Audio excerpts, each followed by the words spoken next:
Let me welcome Michał Bultrowicz, and he will be talking about cool things about Git commits.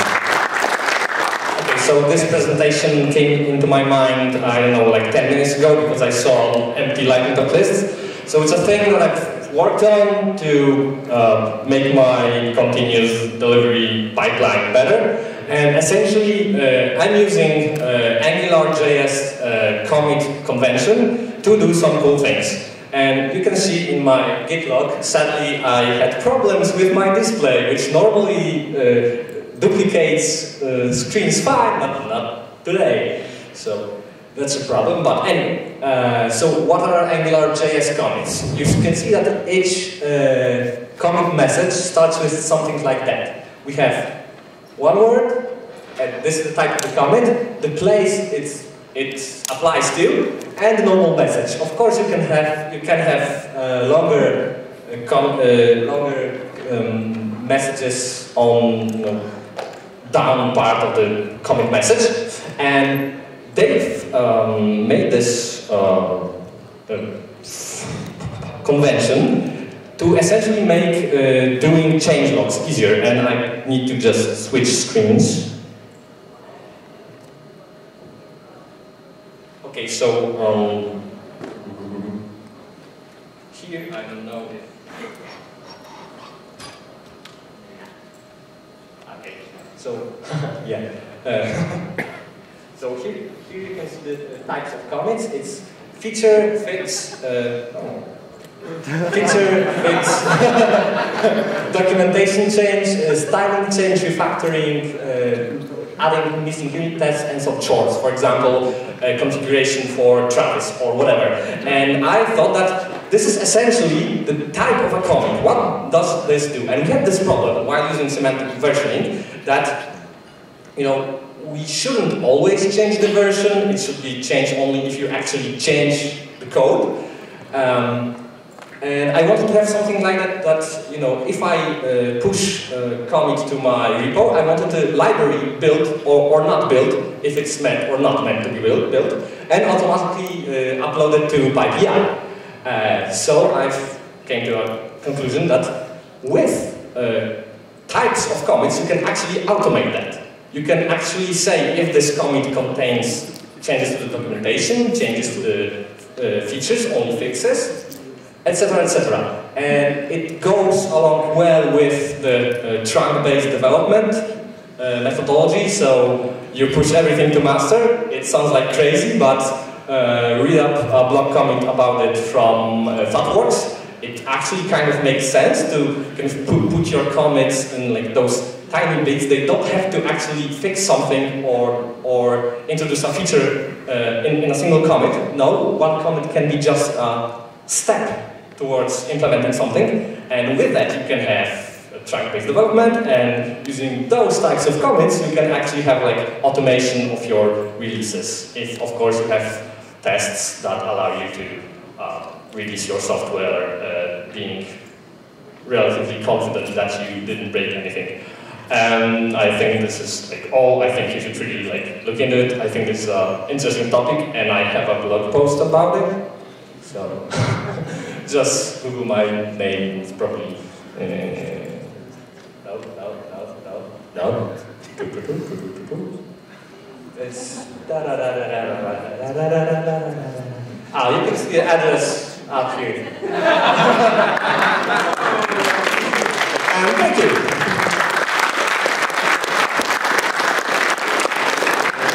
Thank you very much. And our next speaker will be Jakub. And Jakub will be actually talking about the contest that we started doing last year. And a lot of people really enjoyed. Hopefully a lot of you will take part in this one as well. I've heard that it was very challenging. A lot of folks did not sleep all over the entire conference trying to solve the puzzles they prepared. But I'm confident that it is a lot of fun. So give him a warm welcome. Hi. They always told me not to read the slides, but this time I need to. So, do you remember, I don't know why it does look like this. Let me solve it a little bit.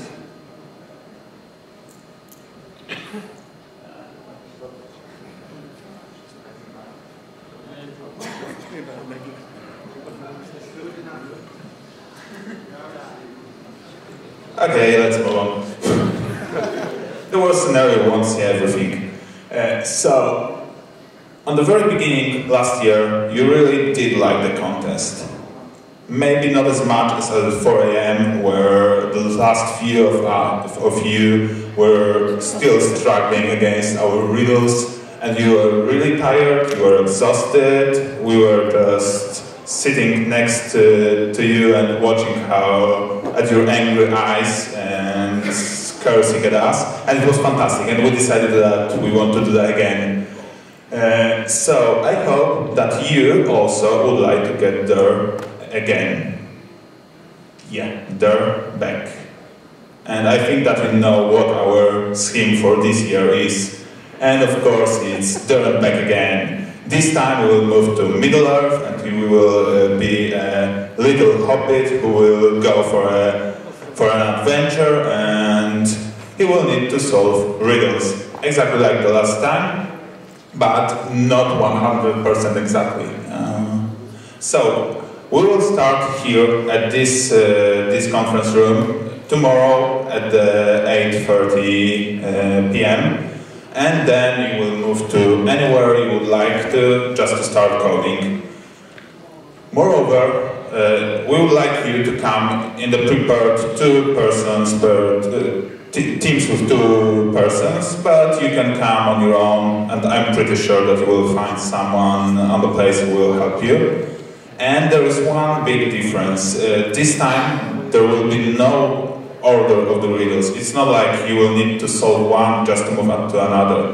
This time you will have an access to nearly all the riddles at the very beginning. So from the very start you can pick whatever you like, but being the fastest still matters. So the riddles will make you collect points, but probably first or the second team will get more points than the other ones. So it's still being the fastest is the greatest one. And another change for this year is that for every time you will see which team is leading by the name. So you will see if you're on the top or if you'll need to catch up. So I hope to see you there.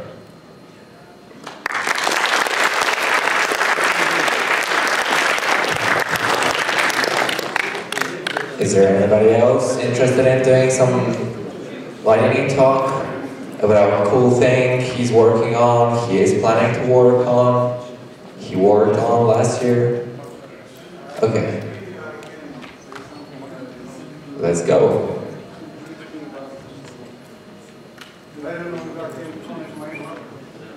Let's give it a try. Yeah, the technical difficulties is something.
Okay, in the meantime I will do a short announcement regarding the dinner. To find the dinner you need to go to the foyer Kongresowe, so Congress foyer. and it's located in the other part of the hotel complex. You should go in the direction of the Starówka restaurant, and then when you reach it, go one level below. If you've been last year on PyCon PL, that was the place where the band was playing. So that's the place where the dinner happens. And regarding other meals, they will be served, so starting from tomorrow from breakfast, all of them will be served in the Starówka restaurant. But today, the dinner is served in the foyer kongresowe. And also there was a question regarding workshops and how to register for the workshop. So it will be possible through the website tonight at some point, and there will be links to forms, and the rule is in general yes, first come, first served. That's the rule. So if there won't be enough places, then you need to try to register for other workshops. Okay, now let's go back to the live meetings.